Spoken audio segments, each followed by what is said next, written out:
Masters youth programme सिर्फ अफलाई खराजात नहीं, ये हमारी हुकूमत की सबसे मुनाफे बख्श सरमायाकारी है, क्योंकि हमारी हुकूमत नौजवानों को मुल्क के मुस्तकबिल का मेमार समझती है। जनाब स्पीकर, एक फॉरवर्ड लुकिंग और जामे तजारती पॉलिसी हमारी माशरी इस्लाहाती एजेंडे का अहम जुज़्व है। हमारा बुनियादी अज़्म वाज़ेह है, पाकिस्तान को दरामदाद पर इन्हिसार करने वाली मईशत की बजाय बरामदाद के बिलबोते पर आगे बढ़ने वाली मईशत बनाना है। हमारी मुआशी बका का रास्ता आलमी मंडे में मुकाबला करने की सलाहियत बढ़ाने में है। जनाब स्पीकर, बरामदाद को फ़रोग देने के लिए हुकूमत ने कारोबार की लागत कम की। एक्सपोर्ट इनकम पर आयद सिर्फ 0.25% एक्सपोर्ट डेवलपमेंट सरचार्ज को मुकम्मल तौर पर ख़त्म कर दिया गया। वज़ीर आज़म साहब की ख़ास हिदायत पर एक्सपोर्ट फाइनेंस स्कीम के तहत मार्कअप की शरह 19% से कम करके 4.5% कर दी गई। एक्सपोर्ट फैसिलिटेशन स्कीम के तहत सहूलत की मुद्दत 9 माह से बढ़कर 18 माह कर दी गई, ताकि बरामद कुन्नान को कैश फ्लो के मसाइल का सामना ना करना पड़े। इसके अलावा सनती बिजली के नर्ख भी कम किए गए। या मैं कहता चलूँ कि अभी 2 या 3 हफ्ते पहले डिस्पाइट द फैक्ट कि हमारी जो पॉलिसी रेट है वो 11.5% पे चला गया, लेकिन वज़ीर आज़म पाकिस्तान और गवर्नर स्टेट बैंक के दरमियान जो बातचीत हुई उसके दरमियान यही डिसाइड किया गया कि एक्सपोर्टर पे जो रेट है वो 4.5% पे ही रखा जाएगा। जनाब स्पीकर, 25-30 नेशनल टैरिफ पॉलिसी पर अमल दरामद के पहले ही साल में हुकूमत ने टैरिफ को माकूल बनाने का काम शुरू किया और 7,500 टैरिफ लाइन्स पर टैरिफ में कमी की, ख़ुसूसन खाम माल और इंटरमीडिएट गुड्स पर, ताकि सनतों को पैदावारी लागत कम हो। टेक्सटाइल और मलबूसात की मशीनरी की ड्यूटी फ्री दरामद की इजाज़त दी गई, जिसके नतीजे में मशीनरी की दरामद में 21% इजाफा हुआ है। मजमूई तौर पर इन इक़दाम के ज़रिए 120 अरब रुपए से ज़ायद का फ़ायदा कारोबारी तबके को मुंतकिल हो चुका है। जनाब स्पीकर, तवानाई किसी भी मईशत की शहराग है। गुज़श्ता 1 साल में खित्ते में बहरान के बावजूद पाकिस्तान ने तवानाई के शोबे में कई महाज़ों पर अहम कामयाबियाँ हासिल की। गुज़श्ता 2 वर्षों में हुकूमत ने तवानाई के शोबे में ऐसी स्ट्रक्चरल रिफॉर्म शुरू की हैं जो न सिर्फ मौजूदा बहरान से निपटने के लिए बल्कि आने वाले मुमकिन बहरान के लिए भी पाकिस्तान को तैयार करेंगी। हमारा मकसद तवानाई की खुद कफालत, सारिफ के लिए कम कीमतें और एक ऐसा निज़ाम है जो ज़मानतों पर कम से कम इन्हिसार करे। इस सोच के तहत मैं इस मुअज़्ज़ज़ ऐवान के सामने बिजली, तेल और गैस के मैदान में हमारे अहम इक़दामात का जिक्र करना चाहूँगा।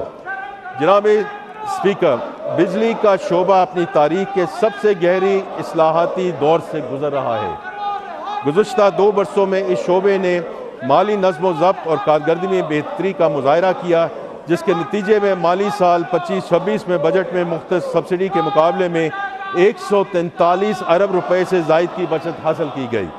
सबसे अहम बात यह है कि ये कमी मुस्तहिक सार्फिन पर बोझ डालकर नहीं बल्कि इस्लाहात के ज़रिए हासिल की गई।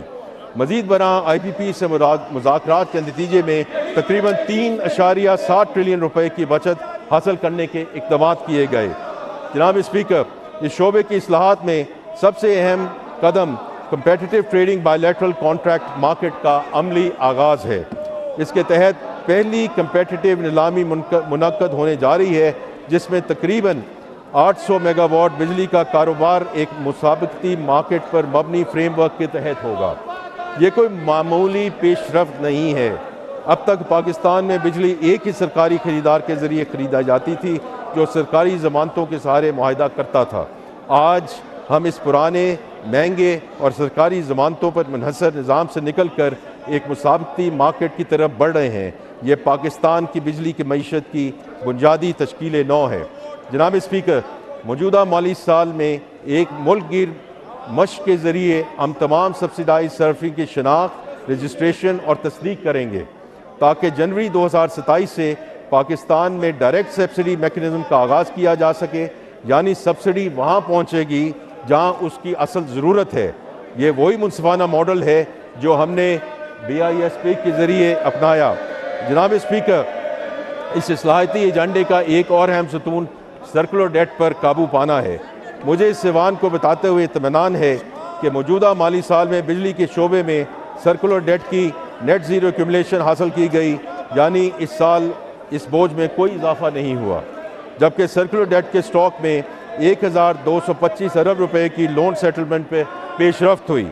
साथ ही NTDC की स्ट्रक्चरल रिफॉर्म्स भी जारी हैं, जिनके तहत तरसील, सिस्टम ऑपरेशन और मार्केट ऑपरेशन के फंक्शंस को अलग अलग किया जा रहा है। जनाब स्पीकर, LNG के हवाले से एक अहम पेशरफ्त का जिक्र करूँगा।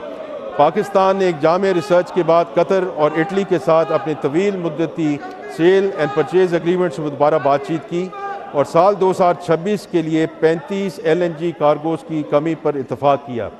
इस एक फ़ैसले की बदौलत हमें तकरीबन 1.2 अरब अमरीकी डॉलर ज़र मुबादला की बचत होगी।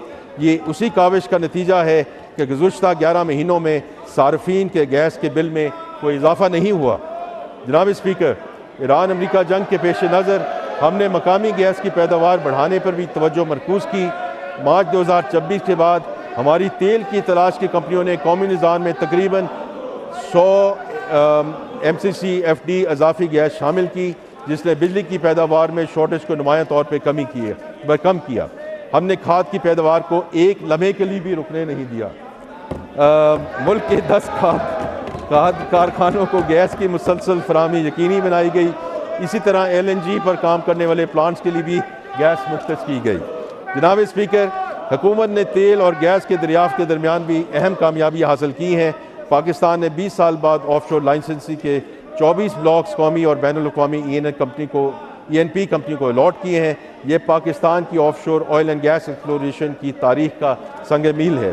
काबिल ज़िक्र बात यह है कि बरादर मुल्क तुर्किया की कौमी तेल कंपनी TPAO ने पाकिस्तानी कंपनियों के साथ शराकतदारी के ज़रिए हमारे ऑफशोर सेक्टर में कदम रखा है। माली साल 25-26 के दौरान ENP शोबे में सरमायाकारी $1 अरब से तजावज़